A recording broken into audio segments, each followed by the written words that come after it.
ఆహా! మైసూర్‌కి మా అత్తగారి ఇంటికి వచ్చాను. మా డాడీ సిస్టర్ కుక్కు అదే.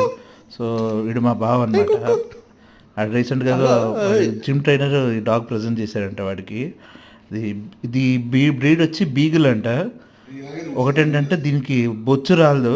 కానీ పిచ్చి గోల చేస్తుంది. దాని పేరు కొక్కో. సో, దానికలా ముందు రోజు వస్తే అది దాన్ని ఒక చోట ఎక్కడో పెట్టాడు పాపం. మనవాడు మైసూరు, బెంగుళూరు షిఫ్ట్ కొడుతూ ఉంటాడు కంపెనీకి అప్పుడప్పుడు. సో, వాడు లేనప్పుడు కుక్కను ఇంకోటి ఇంట్లో వాళ్ళ ఫ్రెండ్స్ ఇంట్లో పెడతాడట. సో, ఎస్పెషల్లీ మా వాడిని, మా అత్త వాళ్ళు కలవడానికి ప్లస్ ఈ బుడ్డిగాని కలవడానికి, ఈ కుక్కగాని కలవడానికి వెళ్ళామన్నమాట. సో, రాగానే నా వెనకాల వచ్చి వాసన చూసేస్తుంది. నేను కుక్క అనగానే షాక్ అయింది ఫస్ట్. దీనికి ఆ వాళ్ళంటే పేరు ఎలా తెలుసు కన్సెంట్ వీడికి లాగా ఉంటుంది. అన్నట్టు. సో, అలా చేసుకుని కాసేపు ఒక కుక్క కుక్క అరగంట గంట దీనితో ఆడుకుని ఇది చేసాను.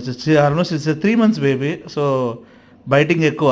ఆ, కుక్క అది బాగా చాలా బాగా ఆడుకుంది అది. అంత అంటే చెప్పంటే ఫీల్ వెరీ బెటర్. మనసు చాలా ప్రశాంతంగా అనిపించింది. పెట్స్ పెట్టుకునేంత స్తోమత అని కాదు, కుక్క ఆ టైం లేదు. నేను అఫెక్షన్ లూజ్ అయితే ప్రాబ్లం ఏంటని ఇది దా చేశా. సో, రియలీ లవ్ దిస్ వచ్చు పెట్. వచ్చు వచ్చు సో, అది వచ్చేసి దాంట్లో కుక్క చూడు ఎంత గొలగలు ఏడి చేసింది అది అసలు. ఆ, మా వాడు అది కర్ర ఏదో పెడితే ఆ కర్రతో కొడతాడు, కర్ర ఎత్తుకొచ్చేసింది అది. సరిపోయింది. అది కుక్క కుక్క బంగిమా కుక్కకి బంగిమా అది హియర్ చూడు, కర్ర ఎత్తుకొచ్చేస్తుంది అది. నేను పూర్తిగా తీయలేకపోయాను. నేను బయటికి వెళ్ళాల్సి వచ్చింది, వాడు నేను కూడా. సో, అది బొమ్మ అది దయచేసి